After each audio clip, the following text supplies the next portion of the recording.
The Getae emerged as a distinct cultural and ethnic entity within the broader Thracian world during the Late Bronze Age and Early Iron Age, a period of profound transformation across the lower Danube region and the Carpathian mountain ranges.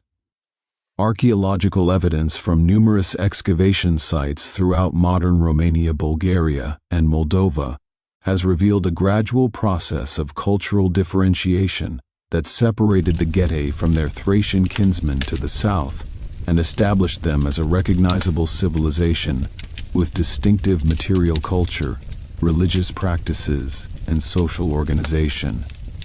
The earliest traces of Getic settlement patterns appear in the archaeological record around the 8th and 7th centuries BCE, though the processes that led to their emergence as a separate people certainly began much earlier in the preceding centuries.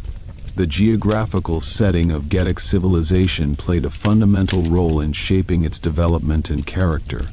The lower Danube basin, with its fertile floodplains and abundant water resources, provided an ideal environment for agricultural communities to flourish and expand.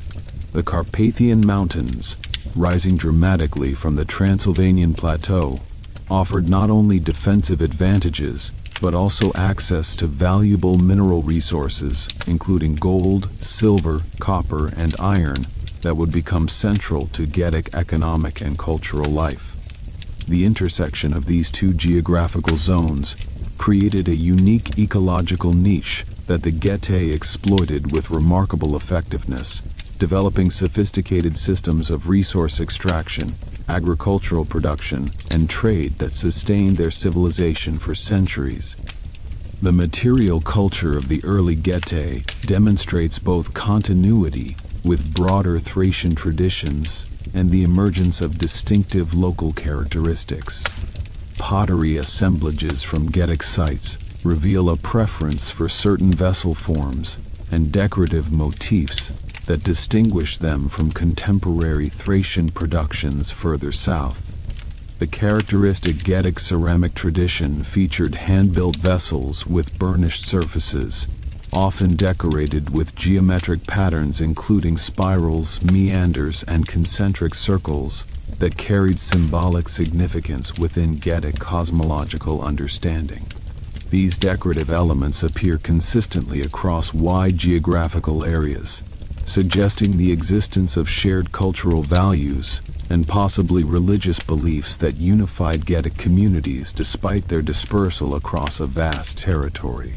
Metallurgical traditions among the early Getae achieved remarkable sophistication, particularly in the working of bronze and later iron. Archaeological discoveries have revealed workshops where skilled craftsmen produced weapons, tools, and ornamental objects of exceptional quality.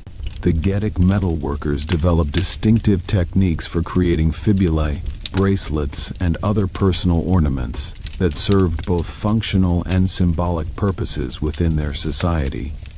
Gold working reached particularly high levels of achievement, with Getic goldsmiths creating elaborate pieces that combined technical virtuosity with artistic expression. These golden objects, found in elite burial contexts and ritual deposits, demonstrate the importance of precious metals in Getic social and religious life. The settlement patterns of early Getic communities reveal a society organized around agricultural villages, supplemented by hilltop fortifications that served defensive and possibly administrative functions. The typical Getic village consisted of semi-subterranean dwellings arranged without apparent formal planning, surrounded by agricultural fields and pastures. These villages were generally located near water sources and on terrain suitable for cultivation, reflecting the fundamentally agrarian character of Getic economy. The hilltop fortifications, known in later periods as davae, began as relatively simple defensive works, but would eventually develop into sophisticated fortified centers that combined military, economic, and religious functions.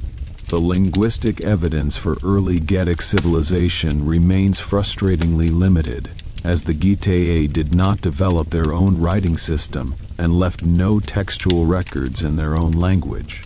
What we know of the Getic language comes primarily from personal names, place names, and a handful of words preserved in Greek and Latin sources. These fragments suggest that Getic belonged to the Thracian language family, sharing fundamental characteristics with the speech of related peoples throughout the Balkans. Certain distinctive features, however, indicate that Getic had developed its own peculiarities that set it apart from other Thracian dialects, reflecting the cultural differentiation that separated the Getae from their southern kinsmen. The religious beliefs of the early Getae centered on a complex of deities and spiritual forces that governed the natural world and human affairs. While our knowledge of early Getic religion remains incomplete, later sources and archaeological evidence suggest that the Getae venerated celestial bodies, natural phenomena, and ancestral spirits within a polytheistic framework that would later be transformed by the emergence of the Zalmoxis cult.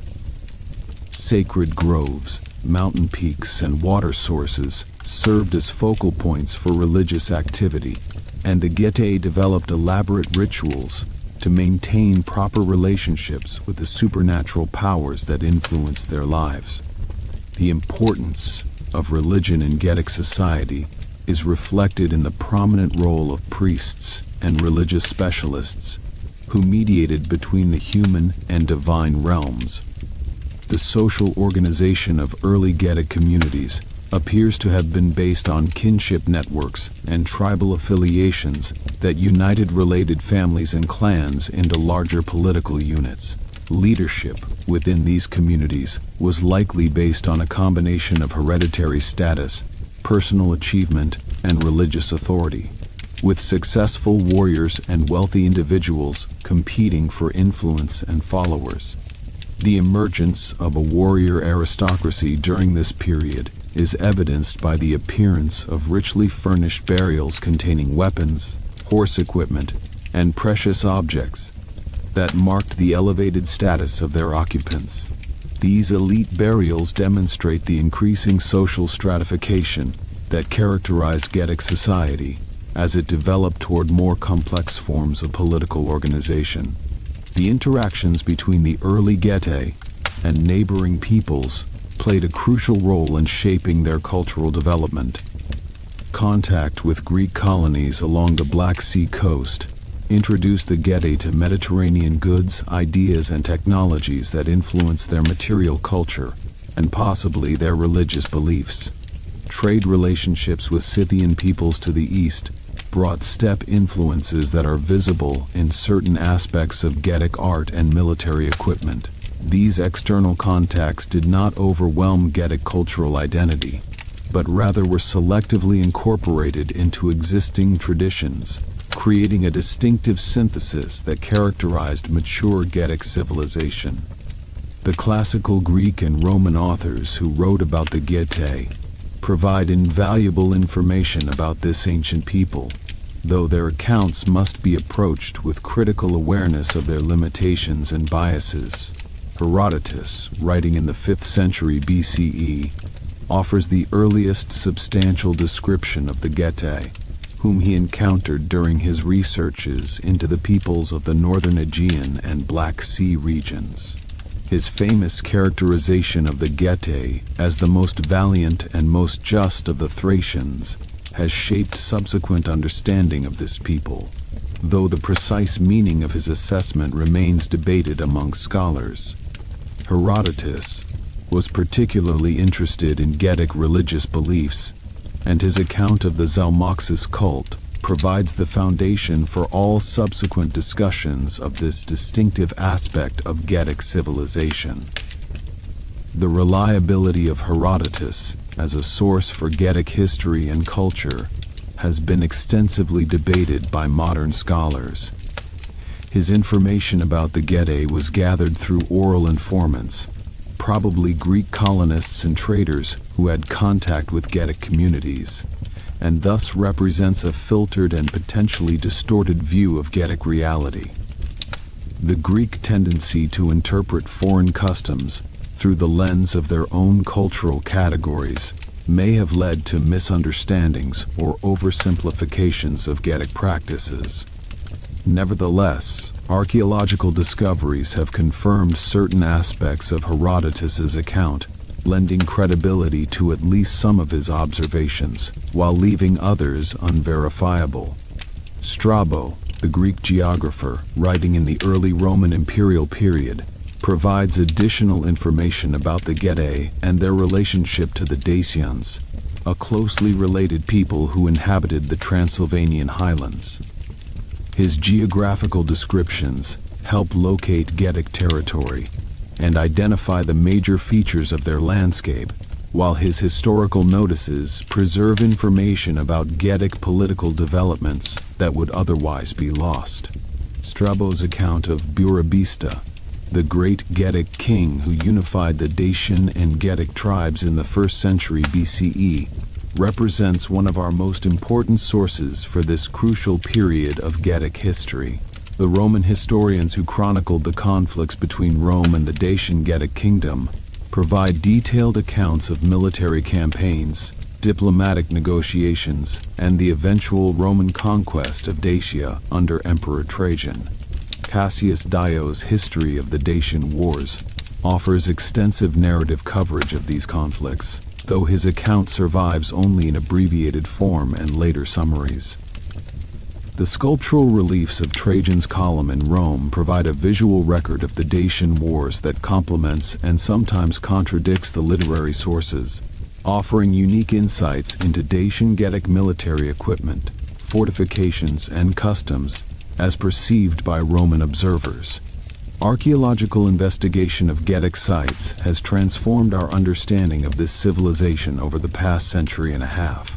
Systematic excavations at major Getic centers have revealed the sophistication of their urban planning, architectural techniques, and craft production.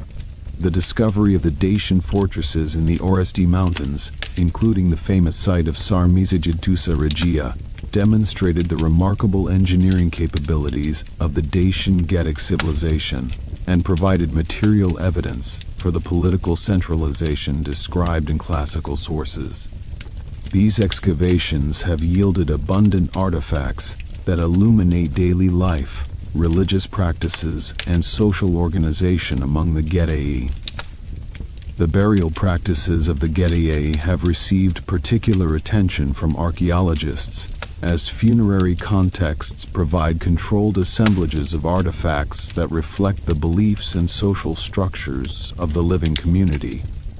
Getic burials range from simple inhumations with minimal grave goods to elaborate tumulus burials containing rich offerings of weapons, jewelry, pottery, and sometimes sacrificed horses or other animals. The variation in burial wealth and elaboration reflects the social stratification of Getic society, with elite individuals receiving treatment that mark their elevated status and perhaps their expected role in the afterlife. Cremation burials also occur in the Getic archaeological record, and the relationship between inhumation and cremation practices remains a subject of scholarly investigation. The chronological framework for Getic civilization has been established through a combination of artifact typology, stratigraphic analysis, and scientific dating methods. The relative chronology of Getic material culture allows archaeologists to trace developments in pottery styles, metalwork techniques, and other cultural markers over time. Absolute dates have been obtained through radiocarbon dating of organic materials and through correlation with historically dated events mentioned in classical sources. This chronological framework enables scholars to reconstruct the sequence of cultural developments and to correlate archaeological phases with historical events and processes. Regional variation within Getic civilization has become increasingly apparent as archaeological research has expanded to cover wider geographical areas. The Getae of the lower Danube plain developed somewhat different material culture traditions than their kinsmen in the Carpathian foothills or the Transylvanian highlands, reflecting adaptations to different environmental conditions and varying degrees of contact with neighboring peoples. These regional variations complicate efforts to define a unified Getic culture, but also enrich our understanding of the diversity and adaptability of Getic civilization. The interpretation of archaeological evidence for Getic civilization requires careful attention to the processes of site formation, preservation, and recovery that shape the available record. Many Getic sites have been disturbed by later occupation, agricultural activity, or treasure hunting, compromising the integrity of archaeological deposits. The selective preservation of different materials means that organic artifacts such as textiles, wooden objects, and foodstuffs are rarely recovered, creating a biased picture of Getic material culture that emphasizes durable items like pottery and metalwork. Despite these limitations, the archaeological record provides essential evidence for aspects of Getic life that classical sources ignore or misrepresent. The religious beliefs of the Getae centered on the worship of Zalmoxis, a deity whose cult distinguished them from other Thracian peoples and attracted the attention of Greek observers from an early period. Herodotus provides the earliest and most detailed account of Zalmoxian religion, describing beliefs and practices that he found remarkable and worthy of extended discussion. According to his account, the Getae believed themselves to be immortal, understanding death not as the end of existence, but as a transition to a blessed afterlife in the presence of Zalmoxis. This belief in immortality shaped Getic attitudes toward death and gave their warriors a fearlessness in battle that impressed and alarmed their enemies. The nature of Zalmoxis himself remains a subject of scholarly debate, with interpretations ranging from a deified human teacher to a chthonic deity of ancient origin. Herodotus reports a Greek tradition that Zalmoxis had been a slave of the philosopher Pythagoras who, after gaining his freedom and returning to Thrace, taught doctrines of immortality derived from his master's teachings. This rationalizing explanation, which Herodotus himself regards with skepticism, reflects Greek attempts to understand foreign religious phenomena in familiar terms. Modern scholars generally reject the Pythagorean connection as a Greek invention and interpret Zalmoxis as an indigenous Thracian deity whose cult developed independently of Greek philosophical influence. The ritual practices associated with Zalmoxian worship included the periodic dispatch of a messenger to the god, a ceremony that Herodotus describes in vivid detail. According to his account, the Getae would select a messenger by lot and entrust him with requests to convey to Zalmoxis. The chosen individual was then thrown onto upturned spears held by designated participants. If he died from the wounds, this was interpreted as a favorable sign that Zalmoxis had received the message, while survival indicated divine displeasure, requiring the selection of another messenger. This practice of human sacrifice, if accurately reported, represents one of the most dramatic aspects of Getic religion and reflects the intensity of their belief in communication with the divine realm. The priesthood of Zalmoxis occupied a position of exceptional importance within Getic society, combining religious authority with political influence and intellectual prestige. The high priest of Zalmoxis served as an advisor to the king and wielded considerable power in matters of state as well as religion. Classical sources indicate that the Getic priests lived apart from ordinary society, practicing asceticism and devoting themselves to religious contemplation and the preservation of sacred knowledge. This priestly class was responsible for maintaining the rituals, interpreting divine will, and transmitting the religious traditions that defined Getic cultural identity. The sacred sites associated with Zalmoxian worship included mountain sanctuaries, cave shrines, and purpose-built religious structures that served as focal points for ritual activity. The mountain sanctuary at Kogayanan, mentioned in classical sources as the holiest site of Getic religion, has been tentatively identified with locations in the Carpathian Mountains, though its precise location remains uncertain. Archaeological excavations at various Getic sites have revealed structures interpreted as temples or shrines, characterized by distinctive architectural features and associated deposits of ritual objects. These sacred spaces provided settings for the ceremonies and sacrifices, through which the Getae maintained their relationship with Zalmoxis and other supernatural powers. The cosmological beliefs underlying Zalmoxian religion appear to have included concepts of celestial immortality, cyclical time, and the fundamental unity of existence that set them apart from the religious systems of neighboring peoples. The Getic belief in immortality was not merely a hope for survival after death, but a conviction that the soul would ascend to a celestial realm where it would enjoy eternal blessed existence.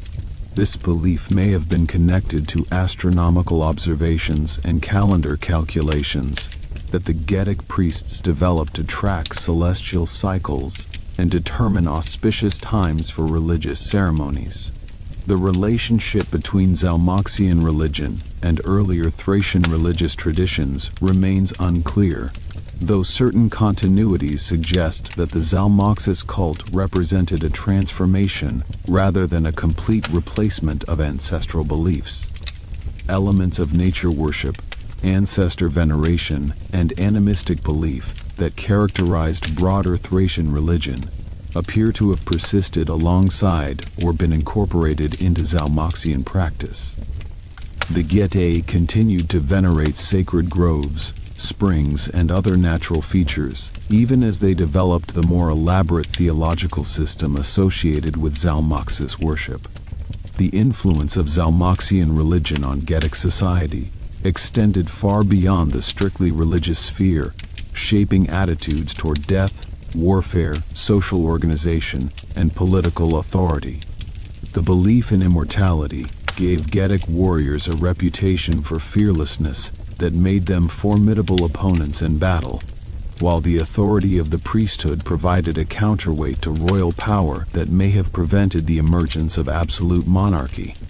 The ethical teachings associated with Zalmoxian religion, though poorly documented in surviving sources, apparently included prescriptions for virtuous conduct that regulated social behavior and reinforced community solidarity.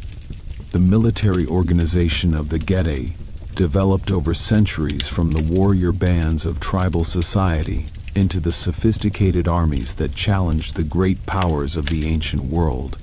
The Getic warrior tradition emphasized individual valor and martial skill, qualities that were cultivated from youth through training in weapons handling, horsemanship, and the physical conditioning necessary for the rigors of campaign life.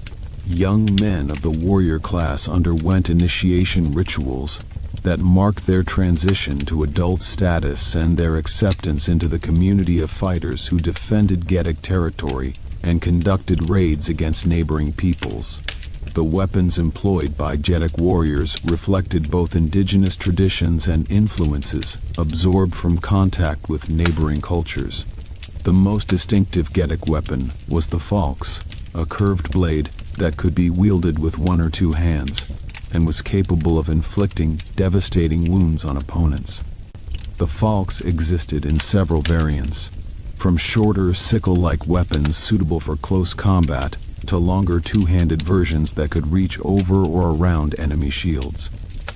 Roman soldiers who faced the falx in battle developed special reinforced helmets and arm guards to protect against its fearsome cutting power, testimony to the effectiveness of this characteristically Getic weapon. Defensive equipment among Getic warriors included shields, helmets, and body armor of various types, depending on the wealth and status of the individual fighter. The typical Getic shield was oval or rectangular in shape, constructed of wood covered with leather, and sometimes reinforced with metal fittings. Helmets ranged from simple leather caps to elaborate bronze or iron constructions that provided substantial protection for the head and face. Body armor, when worn, might consist of leather garments reinforced with metal scales or plates, though many Getic warriors apparently fought without such protection, relying on their shields and agility for defense. The cavalry arm of Getic military forces achieved particular distinction and played a crucial role in both offensive and defensive operations. The Getae were renowned horsemen who bred excellent war horses in the pastures of the Danubian plain and the mountain valleys of their homeland. Getic cavalry tactics emphasized mobility and the ability to strike quickly before withdrawing to avoid decisive engagement with superior forces. Mounted archers provided ranged firepower that could harass enemy formations and disrupt their cohesion, while heavier cavalry armed with lances and swords delivered shock attacks against vulnerable points in the enemy line. The infantry forces of the Getae combined warriors, armed with various weapons, into formations capable of both offensive and defensive action. Spearmen formed the backbone of Getic infantry, their long weapons providing reach and the ability to present a bristling front to charging enemies. Swordsmen armed with the falx or other cutting weapons provided close combat capability, while archers and slingers contributed ranged firepower to the Getic battle array. The coordination of these different troop types required training and discipline that developed as Getic military organization became more sophisticated over time. Fortification played an essential role in Getic military strategy, with hilltop strongholds providing secure bases for military operations and refuges for the civilian population during enemy invasions. The Getic fortifications, known as davae, evolved from simple earthwork enclosures into sophisticated stone-built fortresses that incorporated advanced defensive features. The walls of major davae were constructed using the distinctive muris dasychus technique, which combined an outer facing of dressed stone blocks with an inner core of rubble and earth reinforced by timber beams. This construction method produced walls of exceptional strength that could withstand both assault and the effects of weathering over time. The strategic positioning of Getic fortifications reflected careful consideration of terrain, communication routes, and the defensive requirements of the territory they protected. Major davae were typically located on hilltops or mountain spurs that provided natural defensive advantages and commanding views of the surrounding landscape. Networks of smaller fortifications and watchtowers extended the defensive system, providing early warning of enemy approach and controlling access to important routes through Getic territory. The integration of these individual strongholds into a coherent defensive system demonstrates the sophisticated strategic thinking that characterized mature Getic military organization. Military leadership among the Getae combined hereditary authority with demonstrated martial prowess, creating a system in which successful commanders could rise to positions of great power and influence. The kings who led unified Getic forces in major conflicts commanded the loyalty of subordinate chiefs and warriors through a combination of personal charisma, military success, and the distribution of rewards to faithful followers. The relationship between military and religious authority was particularly close in Getic society, with priests playing important roles in military decision-making and warriors participating in religious ceremonies that reinforced their commitment to the community and its divine protector. The first major encounter between the Getae and a great imperial power occurred during the campaign of the Persian king Darius I against the Scythians around 513 BCE. This expedition, which aimed to punish the Scythians for their earlier incursions into Persian territory and to extend Persian control over the northern Black Sea region, brought a massive Persian army through Getic territory on its march toward the Danube crossing. The Getae, according to Herodotus, were the only Thracian people to offer armed resistance to the Persian advance, a decision that resulted in their defeat and temporary subjugation, but also earned them the reputation for valor that would characterize Greek and Roman perceptions of this people. The Persian campaign against the Scythians ultimately failed to achieve its objectives, and the retreating Persian forces passed back through Getic territory without establishing permanent control over the region. Nevertheless, the encounter with Persian power had lasting effects on Getic development, exposing them to the military techniques, administrative practices, and material culture of the greatest empire of the ancient Near East. Archaeological evidence suggests increased Persian influence in Getic material culture following this period, visible in certain metalwork styles and possibly in aspects of political organization that may have been adapted from Persian models. The rise of Macedonian power under Philip II and Alexander the Great brought new challenges and opportunities for the Getae during the 4th century BCE. Philip's campaigns in Thrace brought Macedonian forces into contact with Getic territory, and his successor Alexander conducted a famous campaign across the Danube that demonstrated Macedonian military capabilities to the peoples of the northern frontier. Alexander's crossing of the Danube in 335 BCE, accomplished in a single night using improvised boats and rafts, caught the Getae by surprise and resulted in the capture and destruction of a Getic settlement. This demonstration of Macedonian power impressed the Getae and other northern peoples, who sent embassies to Alexander acknowledging his supremacy. The period following Alexander's death saw the fragmentation of his empire and the emergence of successor kingdoms that competed for control of the Macedonian heritage. The Getae took advantage of this political instability to reassert their independence and expand their influence in the lower Danube region. The most dramatic episode of this period was the conflict between the Getic king Zalmoxis and the Macedonian ruler Lysimachus, which resulted in a remarkable Getic victory that demonstrated the growing power and sophistication of Getic political organization. Lysimachus, who had established control over Thrace and parts of Asia Minor following the wars of Alexander's successors, launched a campaign against the Getae around 292 BCE that ended in disaster for the Macedonian forces. The Getic king Zalmoxis employed a strategy of tactical withdrawal that drew the Macedonian army deep into Getic territory, where supply difficulties and Getic harassment weakened the invaders. The campaign culminated in the capture of Lysimachus himself, an extraordinary achievement that placed the Macedonian king at the mercy of his Getic counterpart. The treatment of the captured Lysimachus by Zalmoxis became famous in antiquity as an example of barbarian wisdom and magnanimity. Rather than executing his royal prisoner or demanding an enormous ransom, Zalmoxis entertained Lysimachus with a feast that contrasted Getic simplicity with Macedonian luxury, using the occasion to deliver a pointed lesson about the folly of attacking a people who were content with their modest way of life.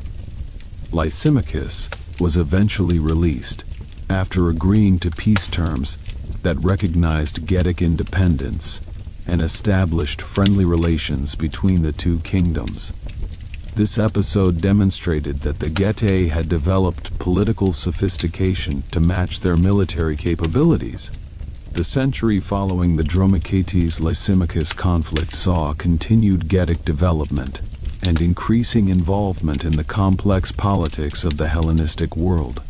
Getic rulers maintained diplomatic relationships with the Greek cities of the Black Sea coast and with the successor kingdoms that competed for influence in the region. Trade relationships brought Greek goods and cultural influences into Getic territory, while Getic mercenaries served in the armies of various Hellenistic powers, gaining experience and exposure to advanced military techniques that they brought back to their homeland. The political organization of the Getae during this period appears to have fluctuated between periods of unity under powerful kings and intervals of fragmentation when multiple chiefs competed for supremacy. The factors that enabled certain leaders to achieve broader authority over Getic communities included military success, control of important resources, and the ability to forge alliances through marriage, gift-giving, and the distribution of rewards to loyal followers. The emergence of more centralized political structures laid the groundwork for the great unification that would be achieved under Burebista in the following century. The most significant political development in Getic history was the unification of the Dacian and Getic tribes under King Burebista during the 1st century BCE, creating a powerful kingdom that briefly rivaled Rome as the dominant power in southeastern Europe. Burebista's achievement represented the culmination of centuries of political development among the Dacian Getic peoples and demonstrated their capacity for large-scale political organization when circumstances and leadership combined to make unification possible. The kingdom he created, though short-lived, left a lasting legacy that shaped the subsequent history of the region and the memory of Dacian Getic civilization.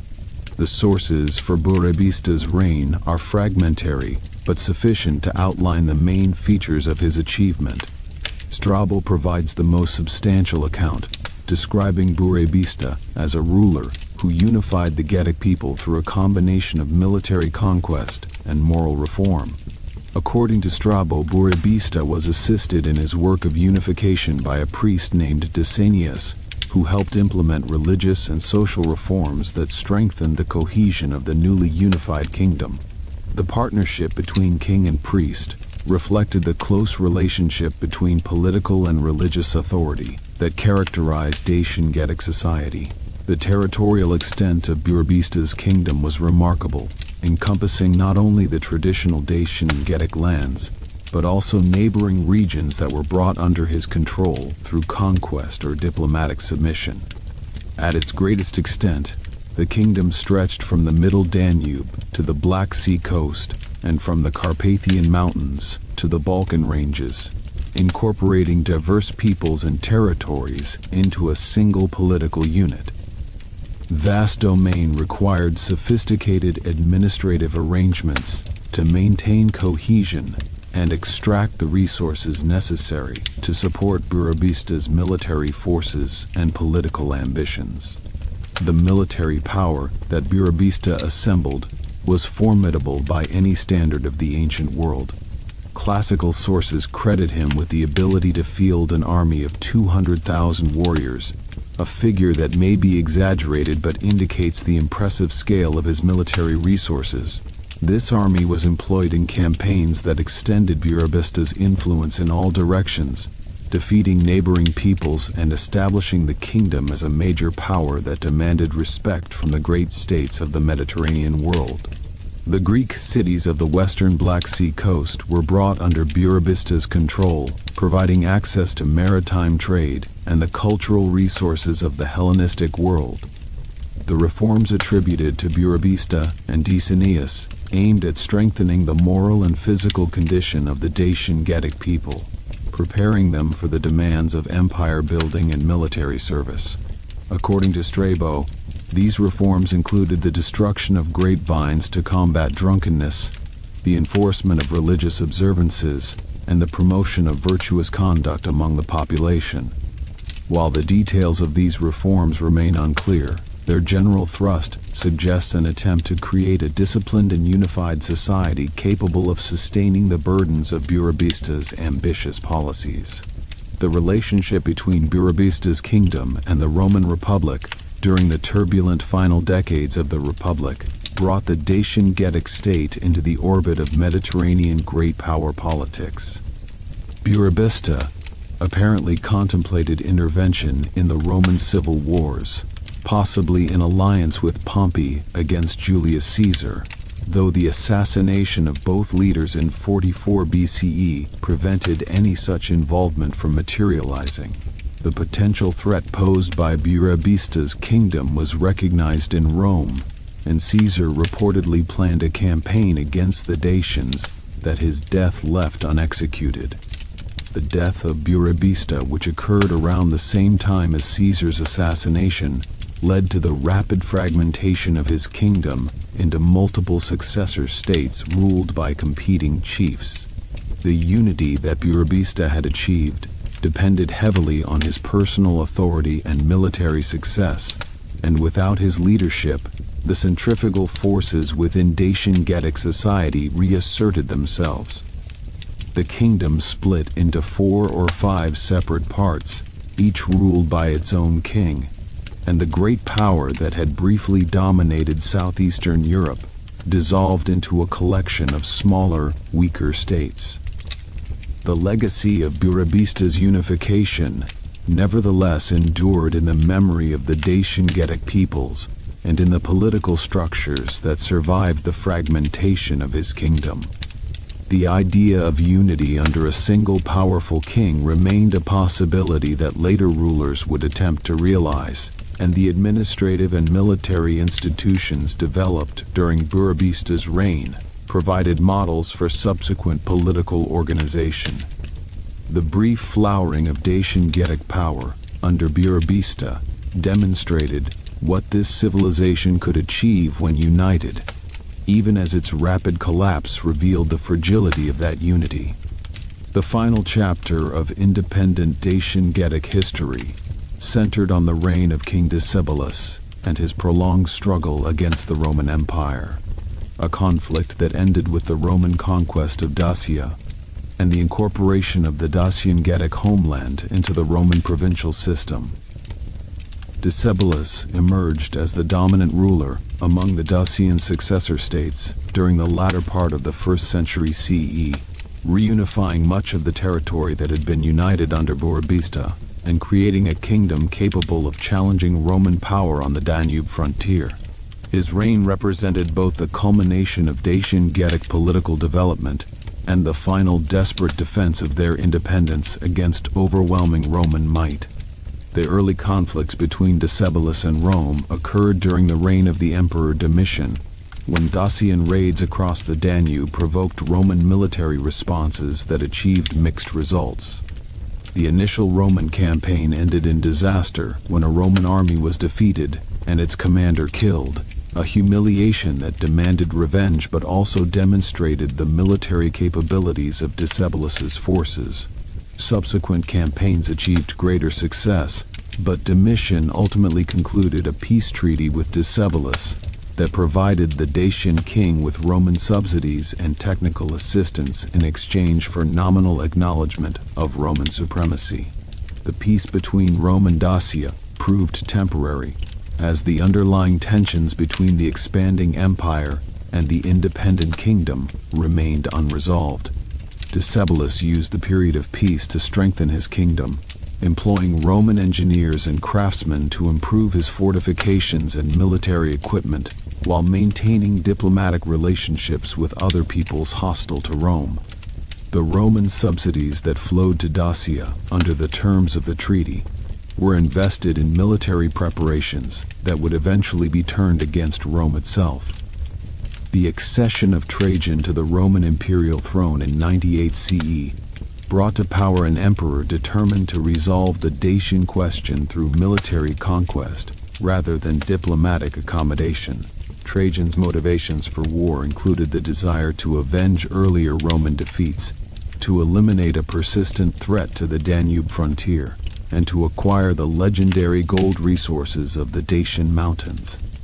The emperor prepared carefully for the coming conflict, assembling a massive army and constructing the infrastructure necessary to support sustained military operations in the difficult terrain of the Dacian homeland. The First Dacian War began in 101 CE, with Trajan's invasion across the Danube at the head of a Roman army that may have numbered over 100,000 men. The campaign that followed tested both Roman military capabilities and Dacian defensive resources in a series of battles and sieges that gradually pushed the Romans deeper into Dacian territory. Decebalus employed a combination of conventional battle, guerrilla tactics, and diplomatic maneuvering to resist the Roman advance, but the weight of Roman numbers and resources eventually forced him to accept peace terms that reduced his kingdom to client status. The peace following the First Dacian War proved even more temporary than the earlier settlement with Domitian, as Decebalus violated its terms by rebuilding his military forces and resuming hostile activities against Roman interests. Trajan responded with a second invasion in 105 CE that aimed at the complete conquest of Dacia and the elimination of Decebalus as an independent ruler. This Second Dacian War was even more bitterly contested than the first, with the Dacians defending their mountain fortresses with desperate determination against the Roman assault. The climax of the Second Dacian War came with the Roman siege and capture of Sarmizegedusa Regia, the sacred capital of the Dacian kingdom, located high in the Orasti Mountains. The fall of this fortress, with its temples, treasuries, and symbolic significance, marked the effective end of organized Dacian resistance, though Decebalus himself escaped the Roman capture of his capital.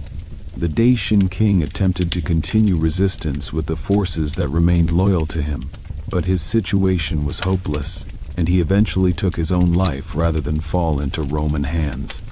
A Roman cavalry officer discovered Decebalus in the act of suicide and attempted to capture him alive, but succeeded only in taking his severed head as a trophy to present to Trajan. The Roman conquest of Dacia was followed by the systematic exploitation of the conquered territory and the transformation of the Dacian homeland into a Roman province.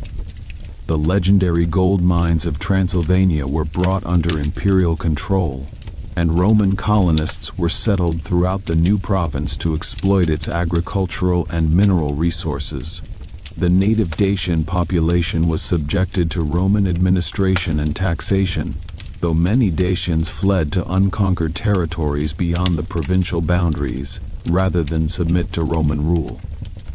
The social organization of Dacian Getic civilization reflected the complex interplay of kinship bonds, economic relationships, and political hierarchies that characterized ancient societies throughout the Mediterranean and European worlds.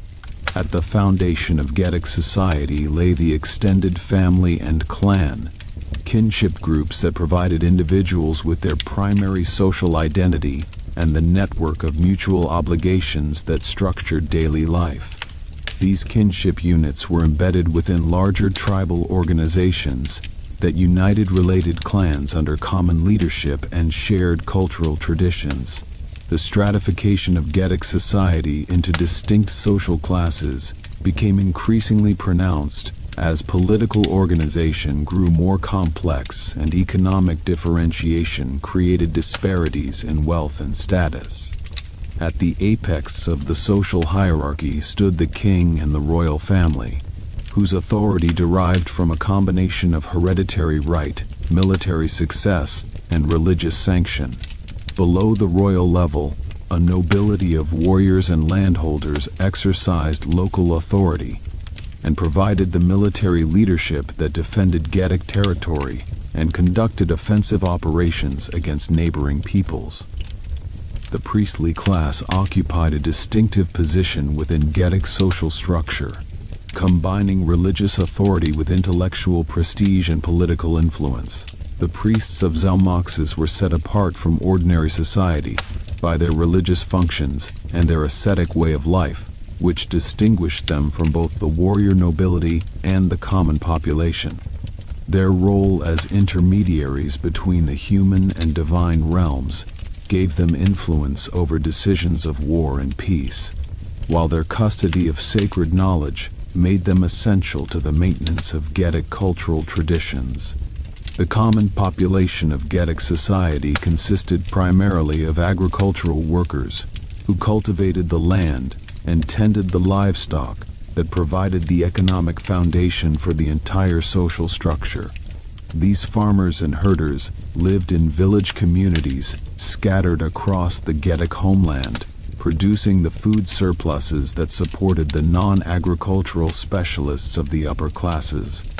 Their legal status and degree of personal freedom varied according to time and place, with some apparently enjoying considerable independence, while others were bound to the land or to particular masters in relationships approaching serfdom. Craft specialists occupied an intermediate position in Getic society, their skills in metalworking, pottery production, textile manufacture, and other trades earning them status above ordinary agricultural workers, while remaining subordinate to the warrior and priestly elites. The most skilled craftsmen, particularly those who worked in precious metals or produced weapons for the warrior class, might achieve considerable prosperity and social recognition. Archaeological evidence reveals the existence of specialized workshops where craft production was organized on a substantial scale, suggesting the emergence of something approaching an artisan class in the more developed Getic communities. The role of women in Getic society remains poorly documented in classical sources, which focus primarily on the male-dominated spheres of warfare and politics. Archaeological evidence suggests that women played important roles in household production, particularly in textile manufacture and food processing, and that elite women might achieve positions of considerable influence within their families and communities. Burial evidence indicates that some women received elaborate funerary treatment comparable to that accorded to elite men, suggesting that gender was not the only determinant of social status in Getic society.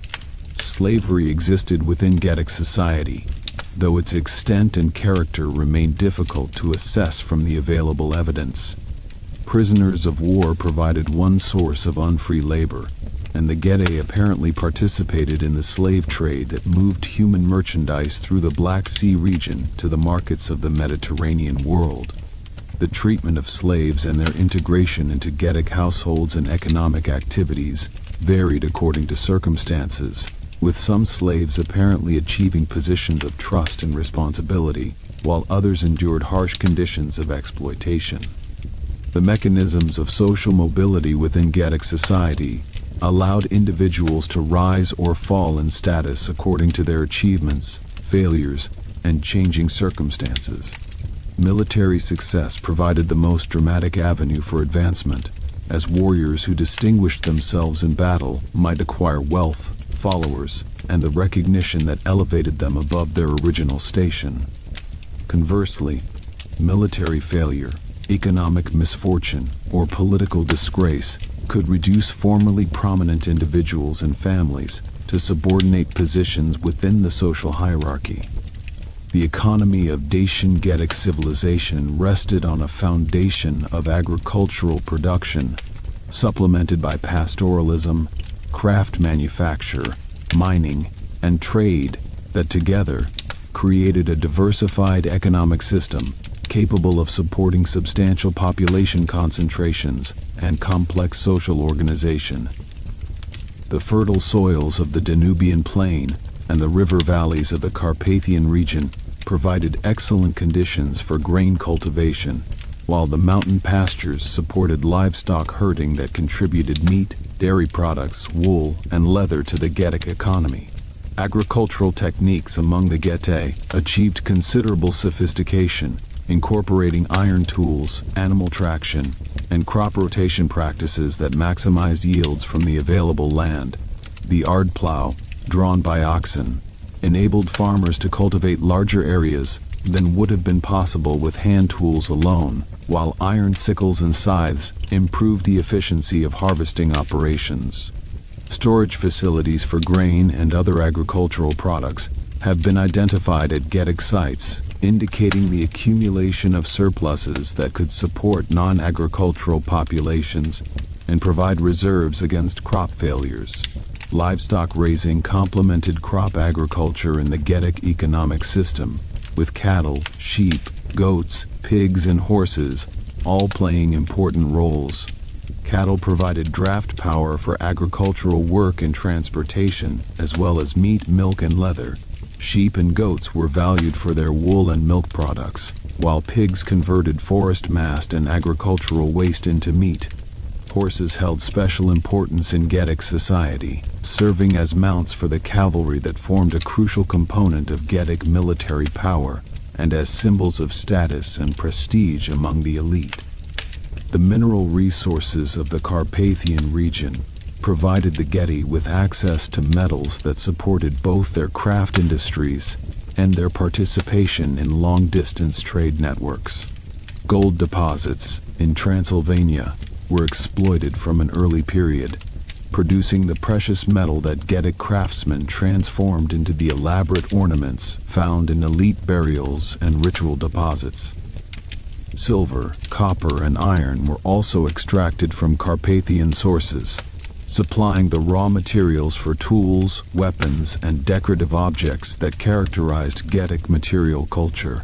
Craft production among the Getae achieved high levels of technical skill and artistic expression, particularly in metalworking, pottery manufacture, and textile production. Getic metalworkers mastered techniques of casting, forging, and decorating that enabled them to produce objects of exceptional quality, from the fearsome falk swords of their warriors to the delicate gold ornaments of their elite. Pottery production supplied the vessels needed for food storage, preparation, and consumption, with distinctive Getic ceramic traditions developing regional variations while maintaining common stylistic elements across wide areas. Trade relationships connected the Getic economy to broader networks of exchange that extended throughout the ancient world. The Greek colonies of the Black Sea coast served as intermediaries through which Mediterranean goods reached Getic markets, and Getic products entered Mediterranean commerce. Wine, olive oil, fine pottery, and luxury goods flowed northward from the Greek world, while grain, livestock, slaves, and raw materials moved southward to supply Greek and later Roman demand.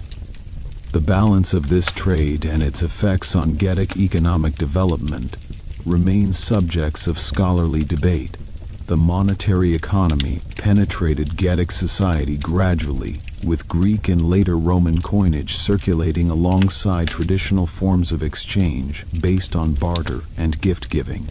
Getic rulers eventually began producing their own coinage, imitating Greek and Macedonian models, but adapting them to local preferences and requirements. The spread of monetary exchange facilitated commercial transactions and enabled the accumulation of wealth in portable form, contributing to the economic differentiation that characterized later Getic society. The material culture of the Getae, as revealed through archaeological investigation, demonstrates both the sophistication of their craft traditions and the distinctiveness of their cultural identity. Getic artifacts display characteristic forms and decorative motifs that distinguish them from the productions of neighboring peoples, while also showing evidence of external influences absorbed through trade and cultural contact. This material culture provides essential evidence for aspects of Getic life that classical sources neglect, including domestic arrangements, dietary practices, and the everyday activities of ordinary people. The architectural traditions of Dacian Getic civilization evolved from simple domestic structures to sophisticated fortifications and religious buildings that demonstrated advanced engineering capabilities and distinctive aesthetic preferences. The development of Getic architecture reflected broader processes of social and political change, as increasing complexity in social organization created demands for new types of buildings to house administrative functions, religious activities, and the display of elite status. Domestic architecture among the Getae typically consisted of semi-subterranean structures that provided natural insulation against the temperature extremes of the continental climate. These pit houses, dug partially into the ground and roofed with timber and thatch, offered practical advantages in terms of construction effort and thermal efficiency. The interiors of these dwellings contained hearths for heating and cooking, storage pits for food preservation, and the simple furnishings that equipped Getic households for daily life. Surface-level buildings became more common in later periods, particularly in the more developed settlements that served as centers of political authority and economic activity. These above-ground structures employed timber frame construction techniques, with walls of wattle and daub, or horizontal logs providing enclosure. Larger buildings of this type may have served as meeting halls for community gatherings, residences for elite families, or workshops for craft production, though the specific functions of individual structures often remain difficult to determine from archaeological evidence alone. The fortification architecture of the Getae achieved its highest development in the mountain strongholds of the Dacian heartland, where the famous Morus Dasychus construction technique produced walls of exceptional strength and durability.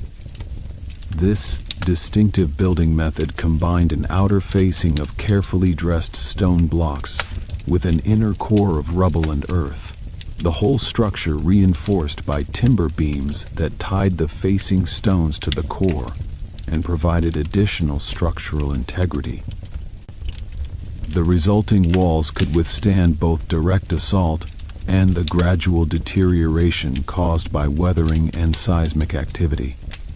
The layout of major Getic fortifications reflected careful attention to defensive requirements and the practical needs of the communities they protected. Walls followed the contours of the terrain to maximize natural defensive advantages, while towers at intervals along the circuit provided positions from which defenders could direct flanking fire against attackers. Gates were designed to create killing zones, where attackers would be exposed to fire from multiple directions, and internal arrangements provided for the storage of supplies, the housing of garrisons, and the accommodation of civilian refugees during sieges. Religious architecture among the Getae included sanctuaries and temples that provided settings for the rituals through which the community maintained its relationship with the divine powers. The most distinctive Getic religious structures were circular or rectangular buildings that may have served as temples for the Zalmoxis cult, though the specific functions of these buildings remain debated. Stone foundations and post holes reveal the plans of these structures, while associated deposits of ritual objects provide evidence for the ceremonies conducted within them. The settlement patterns of Getic civilization reflected the interplay of environmental factors, economic activities, and political organization that shaped the distribution of population across the landscape. Agricultural villages clustered in areas of fertile soil and adequate water supply, while pastoral communities exploited the mountain pastures that provided summer grazing for livestock. Fortified centers served as focal points for political authority and economic exchange, their locations chosen for defensive advantages and accessibility to the populations they served. Urban development among the Getae reached its highest expression in the major centers of the Dacian kingdom, where substantial populations concentrated in settlements that combined residential, administrative, religious, and economic functions. Sarmizegetusa Regia, the sacred capital of the Dacian kings, represented the culmination of Getic urban development, with its complex of fortifications, temples, and residential areas spread across a mountain terrace in the heart of the Orasti Mountains. The destruction of this center by Roman forces marked the end of independent Getic urban civilization. The artistic traditions of Dacian Getic civilization found expression in metalwork, pottery decoration, architectural ornament, and other media that reveal the aesthetic preferences and symbolic vocabulary of this ancient people. Getic art combined indigenous traditions with influences absorbed from contact with Greek Scythian and other neighboring cultures, creating a distinctive visual language that served both decorative and communicative functions within Getic society.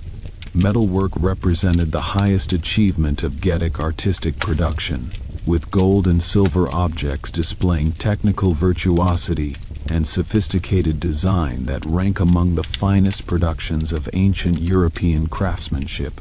Getic goldsmiths mastered techniques of casting, hammering, filigree, and granulation that enabled them to create objects of extraordinary delicacy and complexity.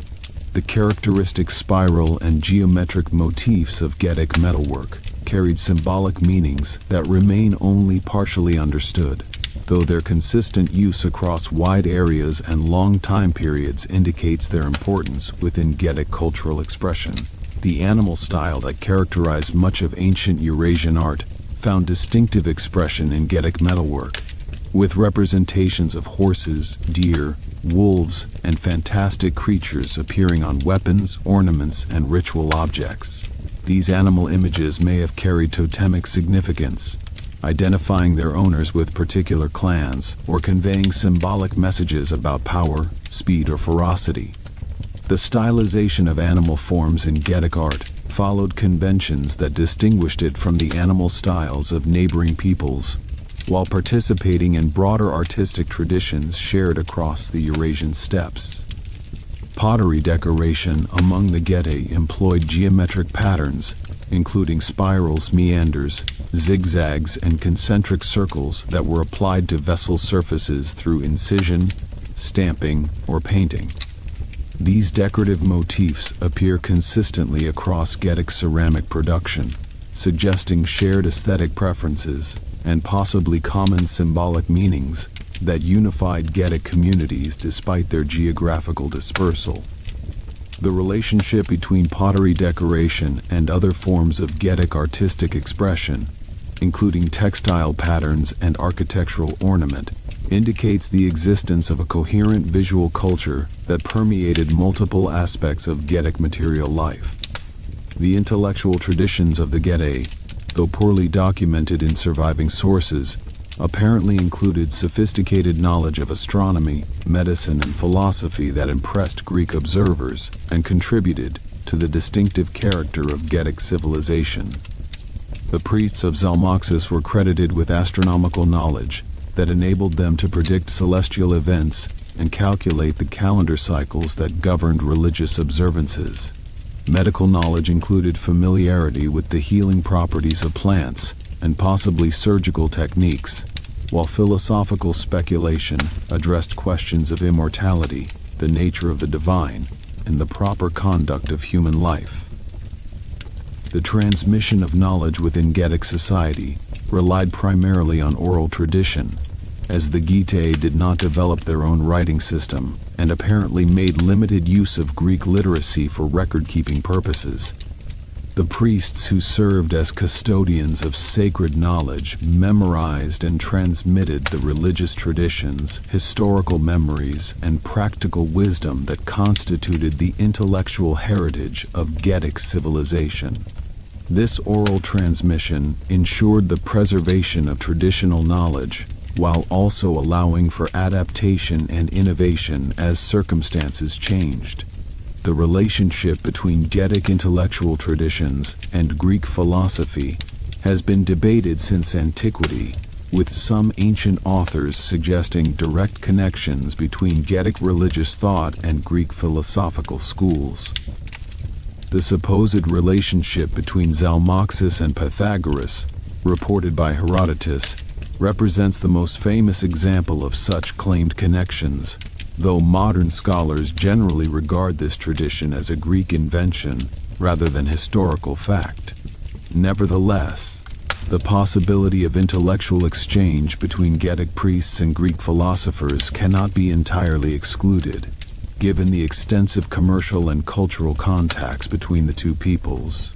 The legacy of Getic artistic and intellectual traditions extended beyond the period of independent Getic civilization, influencing the provincial culture that developed under Roman rule and contributing to the cultural heritage of the region in subsequent centuries.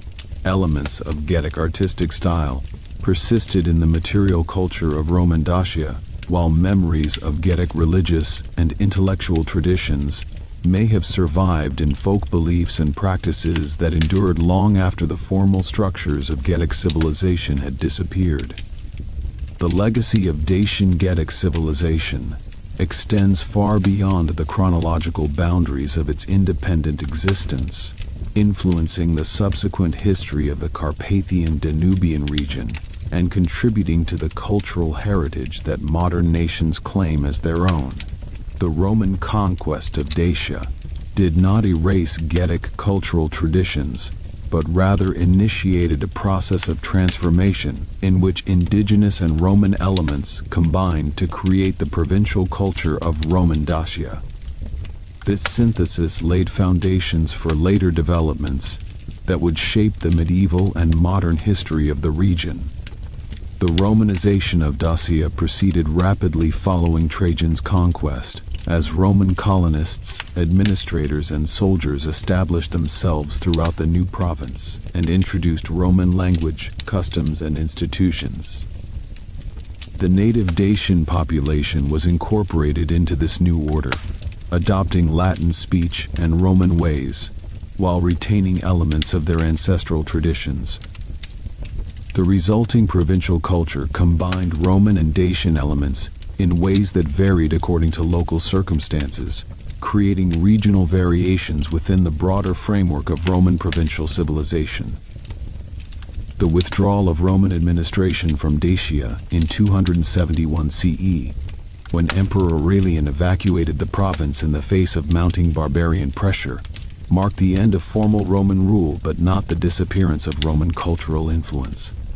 The population that remained in the former province, whether of Roman, Dacian, or mixed ancestry, continued to speak a form of Latin that would eventually evolve into the Romanian language. This linguistic continuity provides the strongest evidence for cultural persistence across the turbulent centuries that followed the Roman withdrawal.